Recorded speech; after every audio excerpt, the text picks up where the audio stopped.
하가랴의 아들 느헤미야의 말이라.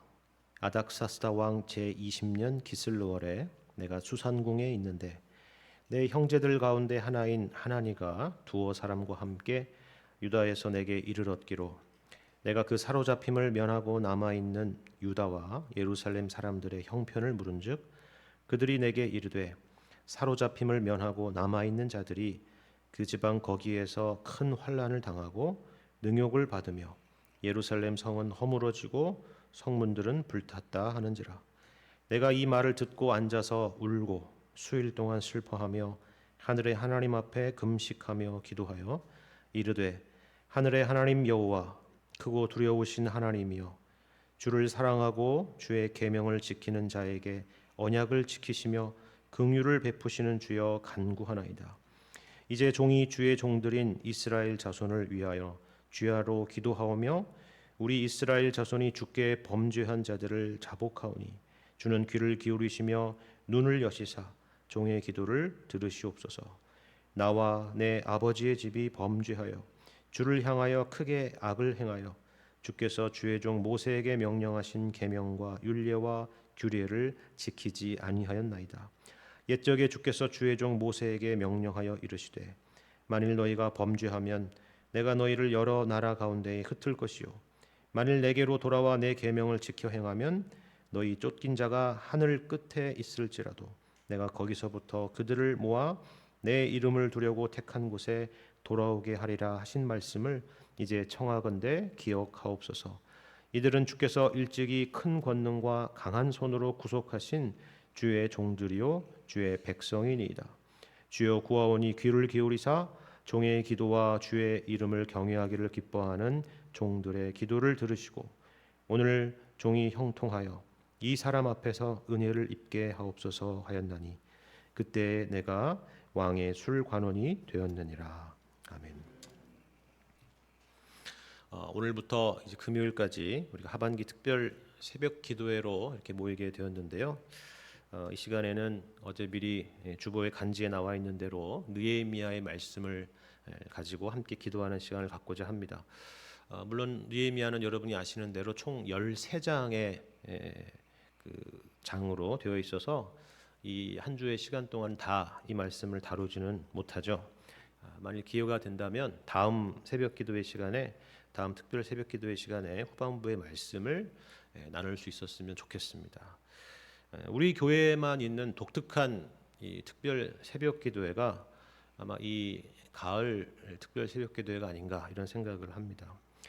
교회가 무슨 학교는 아니지만 마치 학교처럼 여름을 지나고 이제 가을을 시작하는 그 문턱에서 말씀과 기도로 새롭게 우리의 신앙을 점검하고 다짐하는 그런 시간을 갖기 때문이죠. 저는 이런 교회의 스케줄을 보고 이 느헤미야의 말씀이 떠올랐습니다.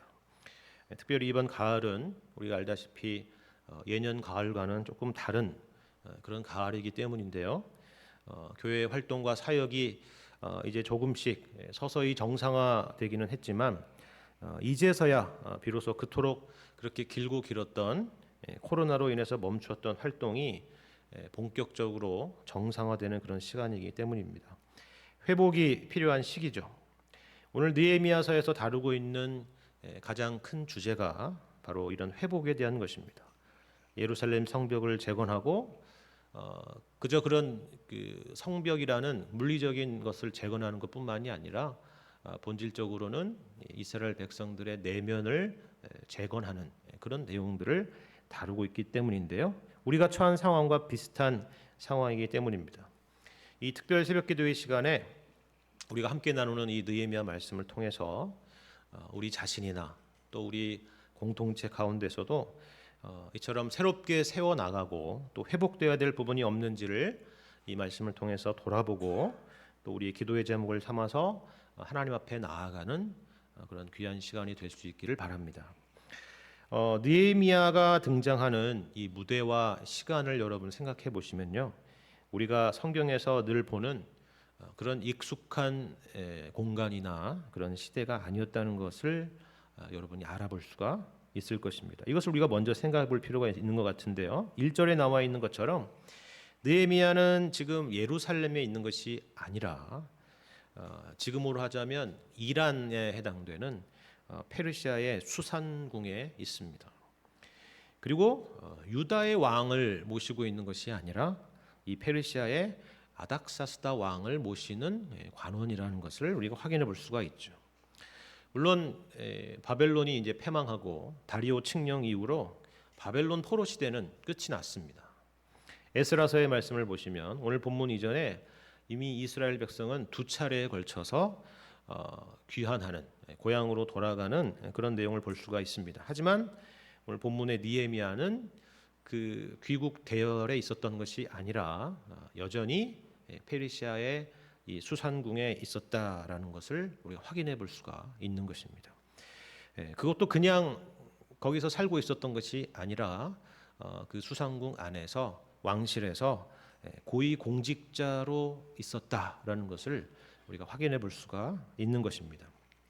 우리 읽었던 마지막 11절을 보시면 자신이 왕의 술관원이었다라고 말하는 부분을 우리가 확인할 수가 있는데요. 이 왕의 술관원이 무슨 일을 하는 사람인가 하면 여러분 이 이름에서 짐작해 보듯이 왕에게 진상되는 그런 포도주를 선별하고 또 그것을 미리 맛보아서 이렇게 맛있는 포도주입니다. 뭐 이렇게 하는 게 아니고 그 포도주 안에 독이 들어있는지 아닌지를 감별해서 증명해서 왕에게 바치는 그런 자리입니다. 우리가 알다시피 고대에는 왕이 항상 평안한 자리가 아니었어요. 언제 죽을지 모르는, 언제 그 자리가 교체될지 모르는 그런 자리였기 때문에 그런 독살의 위험이 늘 도사렸기 때문에 이 자리가 굉장히 중요한 자리였다는 것을 알 수가 있습니다. 그렇기 때문에 이 직업이 아무나 할 수 있는 그런 직업은 아니었습니다. 왕이 가장 신뢰하는 사람 중에 한 사람이 할 수 있는, 해야만 하는 그런 자리였다 하는 거죠. 자기의 생명과 직결되는 그런 일이기 때문입니다. 그리고 자연스럽게 왕과 아주 가까운 거리에서 자주 접촉할 수 있었기 때문에 국가의 기밀이나 왕의 어떤 사생활에 대해서도 잘 알 수가 있는 그런 자리였습니다. 그러니까 당연히 왕과 어떤 긴밀한 대화도 오갈 수 있는 그런 자리였다는 것을 우리가 알 수가 있습니다. 아마 제국의 중요한 정책적인 결정에 있어서도 영향을 미칠 수 있는 그런 자리였구나라는 생각을 할 수가 있는 거죠. 당연히 보수도 좋았을 것이고요. 당시에 모두가 우러러보는, 부러워하는 그런 자리였다라는 것을 우리가 생각해 볼 수 있습니다. 그런데 오늘 본문의 말씀을 보니까 이 느헤미야는 신앙도 참 좋았구나 하는 것을 알 수가 있습니다. 2절을 보시면 느헤미야의 형제였던 하나니라는 사람이 이 예루살렘에서 이 수산까지 무려 4개월에 해당되는 거리를 여행하고 돌아와서 이 예루살렘의 사정을 알리는 내용을 볼 수가 있는데요. 그 상황이 아주 심각한 상황이었다는 것을 우리가 알 수가 있죠. 3절을 보시면 사로잡힘을 면하고 남아있는 자들이 큰 환난을 당하고 능욕을 받고 예루살렘 성은 허물어지고 성문들은 불탔다라는 이런 보고를 가지고 지금 오게 된 것입니다. 아마도 이 상황은 우리가 흔히 생각하는 것처럼 바벨론에 함락된 그런 바벨론 함락 당시의 상황은 그 이야기를 하는 것은 물론 아닐 겁니다. 왜냐하면 그때부터는 벌써 100년이나 넘는 시간이 지났기 때문에 그렇습니다. 아마도 이 상황은 에스라가 귀환한 이후에 성벽 재건 공사가 진행이 되었었는데 여러 방해로 인해서 결국 이 아닥사스다 왕이 명령을 내려서 공사가 중단되게 되고 그리고 그 이후로 여러 가지 어려움을 겪게 된 그런 상황을 보고한 내용이 아니겠나 이런 생각을 하게 됩니다. 느헤미야는 이 소식을 듣고 나서 울면서 수일 동안 슬퍼하며 금식하며 기도했다라고 오늘 본문의 말씀에 기록하고 있습니다. 하루 이틀 기도했던 것도 아니고요. 우리처럼 일주일 동안 특별 새벽 기도를 한 것도 아니고 보시면은 무려 4개월 동안이나 그렇게 기도했다는 것을 알 수가 있습니다. 밤낮으로 기도했다는 것은 하루 종일 기도했다 이런 의미가 아니라 그만큼 밤과 낮 우리가 다니엘의 기도에서 보듯이 정기적인 기도의 시간을 가지고 이 문제로 수일 동안 금식하며 기도했다는 것을 알 수가 있습니다. 느헤미야는 이처럼 기도의 사람이었다 하는 거죠. 그럼 어떻게 기도했느냐? 여러분 우리가 함께 읽었던 5절 이후에 등장하는 기도의 내용을 여러분 잘 보시면요. 그저 소원을 아뢰는 기도의 내용 정도가 아니라 고향을 기억해 주십시오. 성벽이 재건되게 해 주십시오. 뭐 이런 소원을 아뢰는 기도의 정도가 아니라 여기 나와 있는 내용을 보시면 신명기 말씀과 그리고 하나님의 언약에 근거한 기도를 하고 있다. 그렇게 하나님 앞에 기도를 올리고 있다라는 것을 우리가 알 수가 있습니다. 다시 말해서 느헤미야는 말씀의 사람이었다 하는 것입니다. 툭 건들기만 해도 하나님의 말씀이 줄줄줄 나올 수 있는 그런 말씀의 사람이었다는 걸 알 수가 있어요.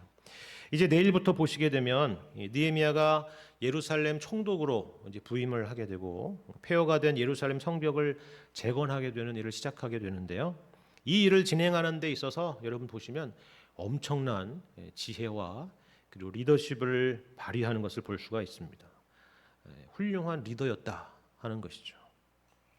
다시 말해서 느헤미야는 세상적으로도 남부를 것 없이 잘 나가던 그런 고위공직자였고 기도의 사람이었고 말씀의 사람이었고 그리고 훌륭한 리더였다 하는 겁니다.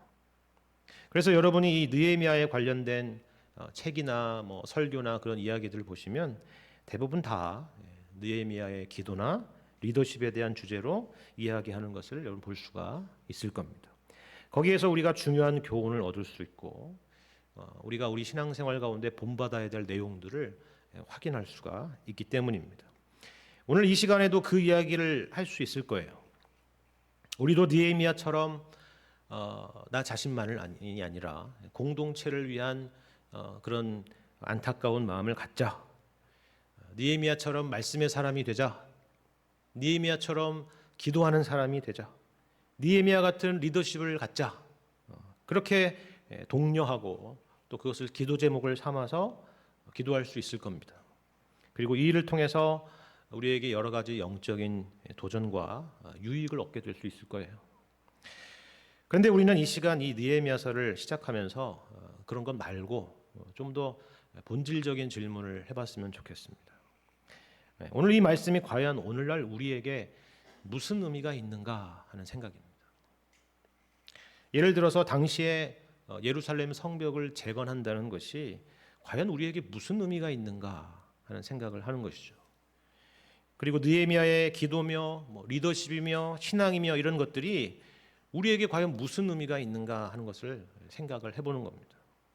다만 본받을 모범으로서가 아니라 이것을 통해서 우리에게 근본적으로 가르치려고 하는 것이 뭔가 하는 것을 생각해 보자 하는 것입니다. 여러분 생각해 보세요.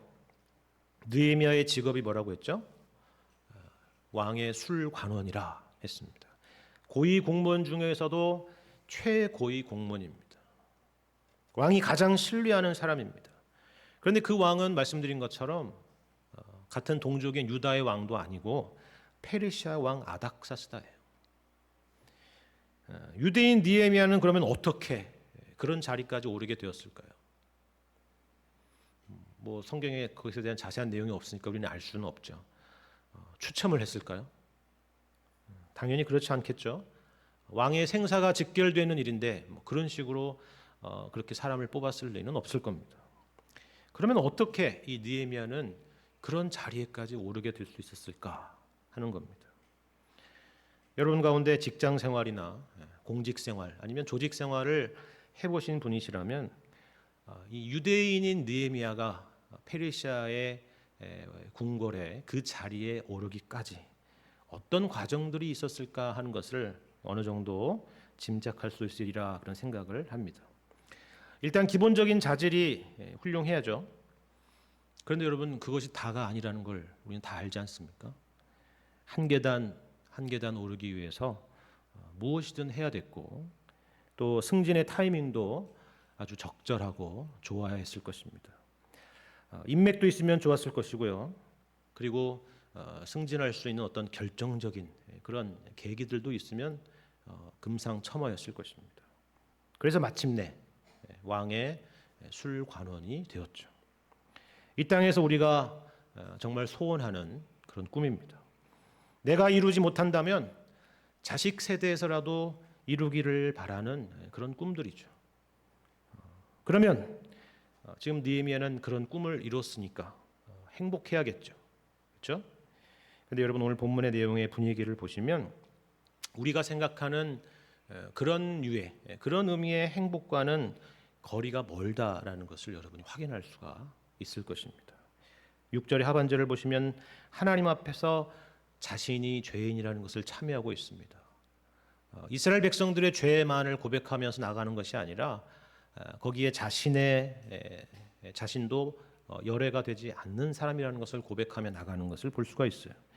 그리고 4절을 보시면 하나님의 백성들이 고통당하는 것을 안타까워하며 슬퍼하고 금식하며 기도했다라고 말씀하고 있는 것을 확인했죠. 그리고 11절을 보시면 자신이 주의 이름을 경외하기를 기뻐하는 종이라라고 그렇게 말하는 것을 볼 수가 있습니다. 여러분 이게 다 무슨 말인지 아시겠습니까?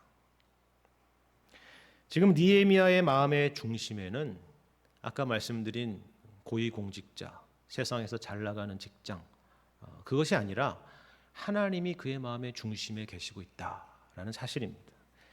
만일 세상에서의 성공과 형통과 승승장구가 그의 인생의 궁극적인 만족이었다면, 그의 인생의 궁극적인 목표고 우선순위였다고 한다면 오늘 본문에 이런 기도가 있을 이유가 없었겠죠. 이런 안타까움이나 이런 눈물이 있을 이유가 없었을 것입니다. 하지만 이런 기도가 있었다라는 사실은 그런 것들로 만족하고 행복할 수가 없었다라는 것을 우리에게 보여주는 것입니다. 하나님이 우리 인생의 주인이 되시고 우리 마음의 중심에 있지 않고서는 우리 인생의 진정한 행복과 평안이 있을 수가 없다 하는 사실입니다. 요즘 교회에 오시는 새가족분들 중에서는요, 이 초등학교에 자녀를 둔 그런 젊은 부부들도 종종 계십니다. 그 중에는 과거에 결혼하기 전에는 신앙생활을 열심히 하고 교회도 열심히 다니다가도 근 10여 년 동안 교회의 발길을 끊었다가 이제 다시 신앙생활을 하려고 한다라고 이야기하시는 분이 계십니다. 물론 우리가 찬송가 가사처럼 천부여 의지 없어서 손들고 옵니다라는 식의 그런 돌아오는 것은 아닙니다. 돌아온 탕자 같은 그런 이야기를 하는 것도 아니에요. 무슨 질병을 만나거나 아니면 어떤 인생의 어려움을 만나서 이제 회개할 때가 되었다라고 생각해서 교회를 다시 찾게 된 것도 아니에요. 사회적으로 경제적으로 사실 부족할 것이 없는 그런 분들입니다. 그런데 결국 다시 신앙으로 돌아오게 되는 거예요.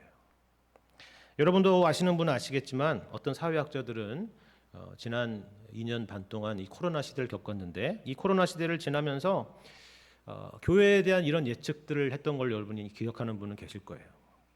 이제 앞으로 포스트 코로나 시대를 만나면 엔데믹을 만나면 예전과 같이 사람들이 교회를 찾는 일은 없을 거다 그랬습니다. 정말 그렇게 보였습니다. 그렇지 않습니까? 교회가 다 폐쇄가 되고 우리는 예배당보다는 유튜브가 더 익숙한 예배의 공간이 되기도 했죠. 물론 그 여파는 아직까지도 유효한 것이 사실입니다. 하지만 현실은 그들이 내놓았던 수많은 암울한 전망과는 정말 다른 방식으로 가고 있다는 것을 우리가 확인하게 되는 것입니다. 왜 그랬을까요? 그들의 연구에는 한 가지 변수가 빠져 있었기 때문입니다. 그게 뭡니까? 바로 하나님이라는 변수입니다. 교회가 서서히 회복되어 가고 있습니다. 계몽주의 시대 이후에도 마찬가지였어요. 많은 사상가들이 이제 이성이 발달하고 과학이 발전하게 되면은 기독교는 이제 역사 가운데 서서히 사라지게 될 것이라 이렇게 예측을 했습니다. 교회는 텅텅 비게 될 것이다 그렇게 예측을 했습니다. 그런데 우리가 알다시피 20세기에는 교회 역사상 전례가 없는 전 세계적인 부흥을 경험했다는 것을 우리는 확인하게 되는 것입니다. 무슨 말인지 아시겠습니까? 주님이 우리 마음의 중심이 계시지 않는다면 우리에겐 다른 어떤 것을 통해서 진정한 평안이나 만족을 얻을 수가 없다라는 사실입니다. 세상이 그것을 채울 수가 없어요. 그 증거가 바로 이 이른 꼭두 새벽에도 이렇게 예배당에 나오신 여러분들이죠. 오늘 설교의 제목인 우선순위의 회복이라는 것은 다른 것이 아닙니다. 단지 하나님을 우리가 우리 인생의 최우선으로 둡시다, 이런 얘기를 하려는 것이 아닙니다. 이 시간을 통해서 우리 자신을 한번 정직하게 돌아보자 하는 것이죠. 나는 그동안 무엇에 그토록 분주해 있었는가? 그리고 그것이 진정으로 나의 인생에 평안과 만족을 주었는가 하는 것을 우리가 생각을 해보자 하는 것입니다. 제가 이 말씀을 드리는 이유는 하나님이 우리를 그런 존재로 만드시지 않았기 때문에 그렇습니다. 물이 없으면 물고기가 살 수 없듯이 하나님 없이는 우리가 결코 만족할 수 없는 그런 존재로 하나님께서 만드셨기 때문입니다. 본문의 느헤미야를 여러분 생각해 보십시오. 그가 그를 회개하게 하고 그를 각성하게 하고 그로 하여금 새로운 비전을 품도록 했던 것, 그를 새로운 심장으로 뛰게 하고 그리고 그를 움직이게 했던 것, 그것은 바로 하나님께서 그의 마음의 중심에 계셨기 때문입니다. 하나님이 그의 인생의 우선순위가 되셨기 때문입니다. 오늘 이 새벽 시간 우리에게도 이러한 은혜를 주시기를 함께 기도하면서 주님께 나아가는 시간이 되었으면 좋겠습니다.